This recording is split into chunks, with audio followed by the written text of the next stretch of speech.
안녕하십니까? 저는 고려대학교 통계학과 송성주입니다.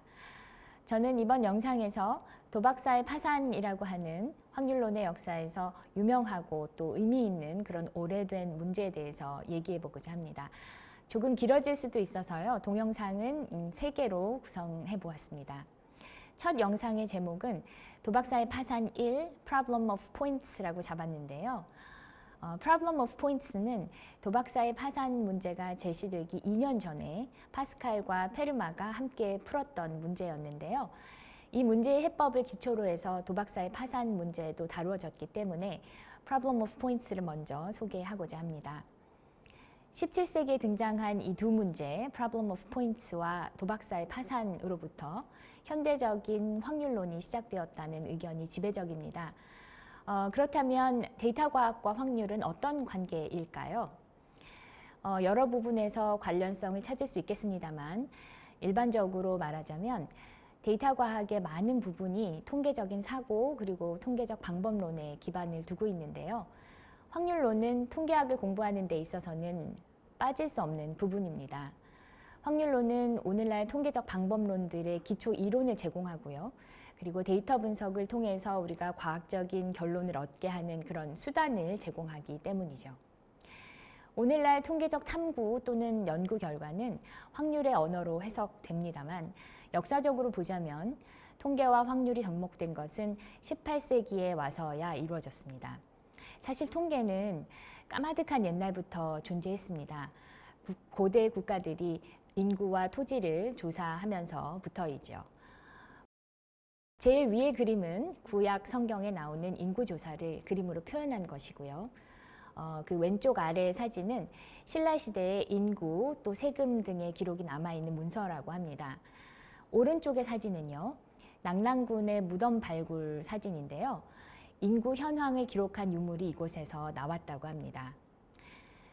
전쟁 준비라든지 왕권 강화를 위해서는 인적, 물적 자원을 동원해야 했고요. 그러려면은 나라에 사람이나 물자가 얼마나 있는지를 조사할 필요가 있었던 것입니다. 그러다 보니까 일찍부터 이런 통계 조사들을 실시하게 된 것이죠.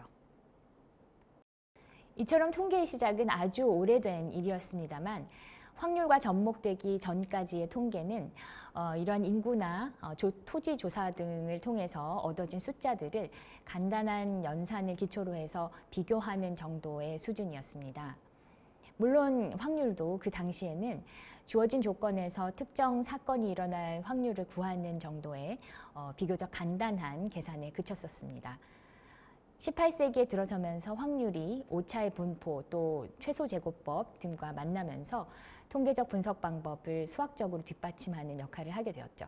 아무튼 이 확률론이 통계적 방법론의 수학적 이론의 토대를 제공하고 있고요. 그러다 보니까 데이터 과학의 이론적 토대도 제공하고 있다고 할 수 있겠습니다. 네, 말씀드린 것처럼 Problem of Points와 도박사의 파산 문제는 현대 확률론의 시작을 가져왔던 그런 문제들인데요. 이 문제들은 또 여러 가지 형태로 확장이 되어서 확률론과 통계학에 큰 영향을 주었고요. 그리고 다른 많은 학문 분야에서도 활용이 되고 있습니다. 예를 들어서 이 도박사의 파산 문제가 랜덤 워크를 거쳐서 브라운 운동으로 확장이 되어서 금융 분야에서 활용되고 있는 경우를 생각해 볼 수 있을 텐데요.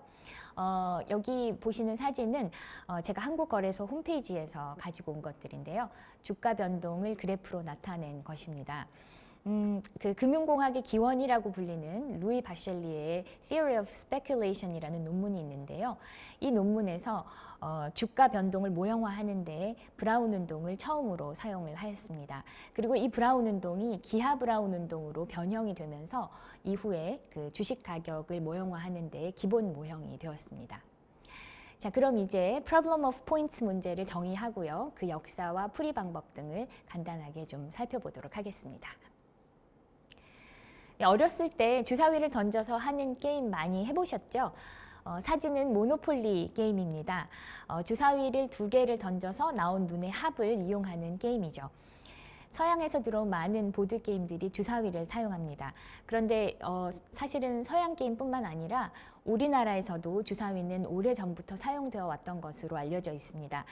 통일 신라 시대에서 사용되었던 그 6면체 주사위 그리고 14면체 주사위들이 유물로 출토가 되었기 때문이죠. 우리가 흔히 사용하는 6면체 주사위를 이용하는 게임의 확률은 대부분 비교적 간단하게 계산할 수 있습니다. 예를 들어서 두 개의 게임을 비교를 할 텐데요. 한 개의 주사위를 4번 던질 때 적어도 한 번 6이 나오면 이기는 게임과 두 개의 주사위를 24번 던질 때 적어도 한 번 6이 나오면 이기는 게임에서 이길 확률은 어느 쪽이 클까요? 네, 한 개의 주사위를 4번 던졌을 때 한 번도 6이 나오지 않을 확률은 6분의 5의 4승입니다. 그러니까 첫 게임에서 이길 확률은 그 6건의 확률이므로 6분의 5의 4승을 1에서 빼서 0.518로 계산이 되고요. 마찬가지 방법으로 두 번째 게임에서 이길 확률은 36분의 35의 24승을 1에서 뺀 0.491로 계산이 됩니다. 4번 던져서 적어도 한 번 6이 나오는 확률이 그러니까 첫 번째 게임에서 이길 확률이 조금 더 큰 것이죠. 아마 많은 분들이 쉽게 계산을 하셨을 텐데요. 지금은 우리가 이렇게 간단하게 할 수 있는 계산도 17세기 정도까지는 아주 어려운 계산이었다고 합니다. 17세기 프랑스의 슈발리에 드 메레는 이 두 게임에서 이길 확률이 같다고 생각했었다고 합니다. 주사위가 한 개일 때는 6가지 경우가 있으며 4번 던지고요. 그래서 6대 4. 그리고 주사위가 두 개일 때는 36가지 경우가 있으며 24번 던짐으로 36대 24가 되는 거죠. 그래서 6대 4는 36대 24로 비가 같기 때문이라는 그런 틀린 논리였던 것입니다. 한 개의 주사위를 던질 때 6이 나오는 확률이 6분의 1이라는 것과 그리고 두 개의 주사위를 던질 때 6이 나오는 확률이 36분의 1이라는 사실은 알고 있었지만 적어도 한 번 나오는 확률을 계산하기 위해서는 그 각 확률을 모두 더하는 방식으로 계산했기 때문일 것입니다. 그런데 이 드 메레는 경험적으로 뭔가 맞지 않는다는 것을 알았던 것 같습니다. 그래서 수학자 파스칼에게 도움을 청하게 되었고요. 파스칼은 요즘 우리가 계산하듯이 6건을 이용해서 확률을 구했습니다. 이 그림은 파스칼의 초상이라고 합니다. 네, 슈발리에 드 메레는 이뿐만 아니라 여러 가지 확률 문제를 파스칼에게 물어봤었던 것 같습니다. Problem of Points도 1654년에 이 드 메레가 파스칼에게 제시한 것이라고 하는데요. 이 문제는 A와 B 두 사람이 게임을 하다가 승자를 가리지 못하고 그만두어야 하는 상황이 되었을 때, 그러니까 이제 예를 들어서 한국 시리즈를 하는데 두세 게임 정도를 진행한 다음에 어떤 이유가 됐었든 시리즈 자체를 중단해야 되는 그런 경우를 말하는 것이죠. 그럴 때 상금을 어떻게 배분해야 하는가 하는 문제가 바로 Problem of Points였습니다. 이런 의미에서 Problem of Points는 Unfinished Game이라든지 Division Problem이라고도 불립니다. 이 Problem of Points의 이 세팅에서 각 시행에서 양측이 이길 확률은 고정이 되어 있습니다. 이 문제는 14세기 문헌에도 등장할 만큼 사실 오래된 문제였는데요. 그 당시까지는 제대로 풀리지 않고 있었다고 합니다. 당시 젊은 학자였던 파스칼은 페르마와의 서신 교환을 통해서 해답을 남겼습니다. 두 학자들이 각각 해답을 구했는데요. 문제를 조금 더 자세히 서술해 보겠습니다. 네, A와 B가 각각 1,000원짜리 10장씩 상자에 넣고 동전 던지기 게임을 한다고 해보죠. 제가 여기 넣은 사진은 1원짜리 동전인데요. 제가 너무 오랜만에 1원짜리 동전을 봐가지고 사진 찍어서 한번 넣었습니다. 동전의 앞면이 나오면 A가 1,000원을 가져가고요. 그리고 뒷면이 나오면 B가 1,000원을 가져갑니다. 먼저 10,000원을 갖게 되는 사람이 게임을 이기고 20,000원을 모두 가져가기로 했습니다. 그런데 A가 8,000원을 가지고 있고 그리고 B는 7,000원을 갖고 있는 상태에서 게임이 중단되었다면 이 판돈을 어떻게 나누어야 할까요? 당시 어떤 사람들은 A가 이기고 있기 때문에 A가 모두 가져가야 한다라고도 했고요. 또 어떤 사람들은 승자를 가릴 수가 없기 때문에 그냥 똑같이 상금을 나누어야 한다고도 했는데요. 파스칼의 아이디어는 게임이 계속된다고 가정했을 때 두 사람이 받게 될 기대 상금을 각각 구해서 그 비례로 상금을 배분해야 한다는 것이었습니다. 아주 합리적인 생각이죠. 당시의 확률 문제는 대부분 오즈를 이용해서 계산이 되었는데 파스칼은 기대값의 개념을 처음으로 도입한 것이고요. 이것이 현대 확률론의 역사에 아주 중요한 발전이었습니다. 네, 이제 이 n,m을 a가 n번 이겨야 승리하고 b는 n번 이겨야 승리하게 되는 상황에서 a의 기대상금이라고 정의해 보겠습니다. 기대상금은 승리 확률의 전체 판돈을 곱하면 되니까 전체 판돈이 1이면 승리 확률과 같습니다. 이 n,0는 이제 A는 n번 이겨야 되고 B는 0번 이겨야 되는 상황이니까 B가 게임을 이긴 거죠. 그래서 A의 기대 상금은 0이 되고요. 그리고 이 0,m 같은 경우는 A가 이제 게임을 이긴 상태이니까 기대 상금은 전체 판돈과 같아집니다. 만약에 판돈이 1이면 이 0,m은 1이 될 것이고요. A의 승리 확률과 같습니다. 자, 이제 A와 B가 각 시행에서 이길 확률이 각각 P와 Q라고 해보면요. 이제 Q는 1-P입니다. 그러면 2의 n,m은 P 곱하기 2의 n-1,m 더하기 Q 곱하기 2의 n,m-1이 됩니다. 파스칼이 Problem of Points에서 기대값의 개념을 도입했다고 제가 말씀을 드렸는데요.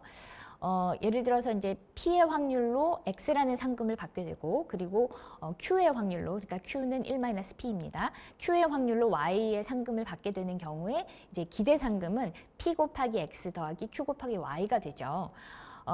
우리에게는 굉장히 익숙한 계산이지만 당시에는 굉장히 새로운 개념이었었던 것이고요. 이 식을 보면 이제 비슷한 내용입니다. 지금 현재 단계에서 A의 기대 상금은 이 n,m인데 다음 단계에서 만약에 A가 그 시행을 이기게 되면 P의 확률이죠. 이기게 되면 A는 앞으로 n-1번만 이기면 되기 때문에 그때의 기대 상금은 이 n-1,m이 되고요. 그리고 만약에 다음 시행에서 A가 지면 Q의 확률이죠.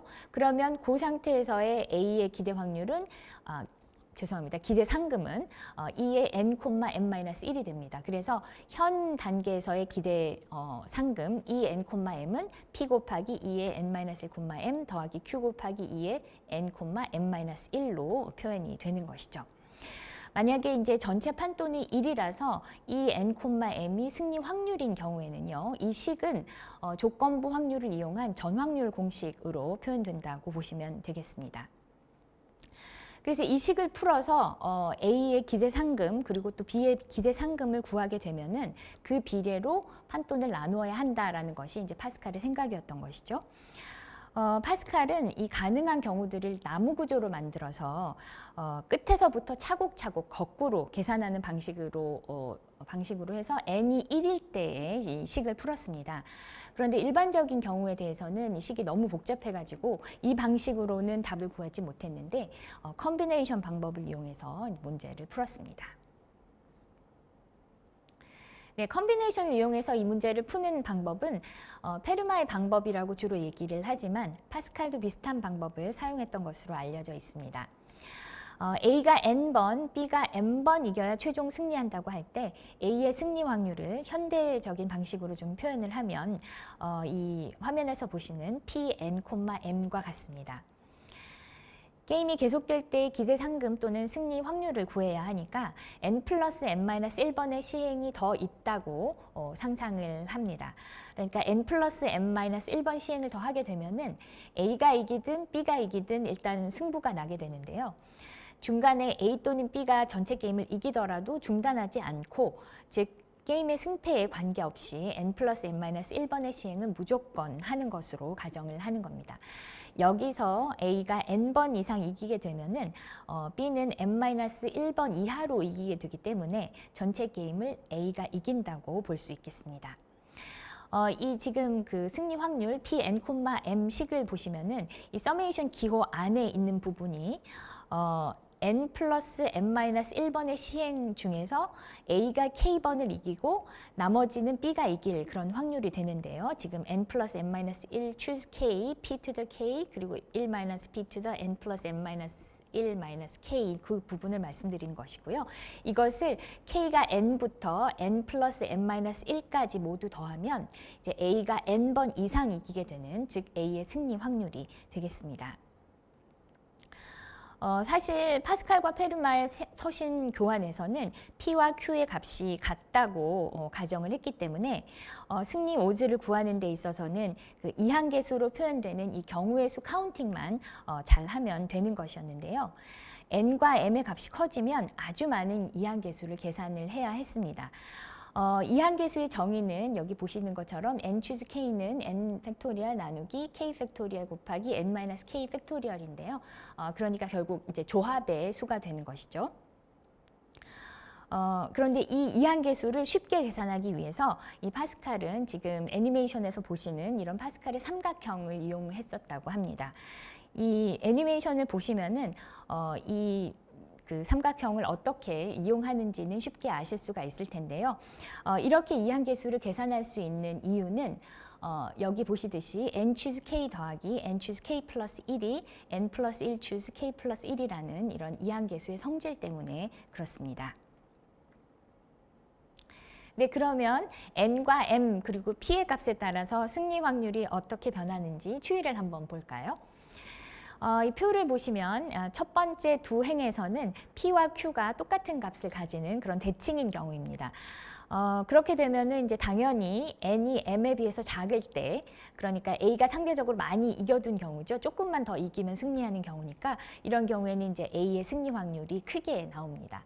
마지막 컬럼을 보시면은 p, n, m, 그래서 a가 승리할 확률인데요.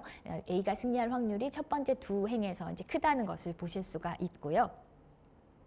이제 세 번째 행에서부터는 이제 A가 조금 더 유리해지는 그런 상황입니다. A가 이길 확률이 이제 B가 이길 확률보다 이제 큰 거죠. 각 시행에서. 그러면은 지금 이거를 보시면 그러니까 A가 B보다 유리한 상황이 되니까 당연히 A의 승리 확률이 더 커지겠죠. 이제 n이 m보다 큰 경우에는 이제 a가 앞으로 더 많이 이겨야 되니까 승리 확률이 좀 줄어들 텐데요.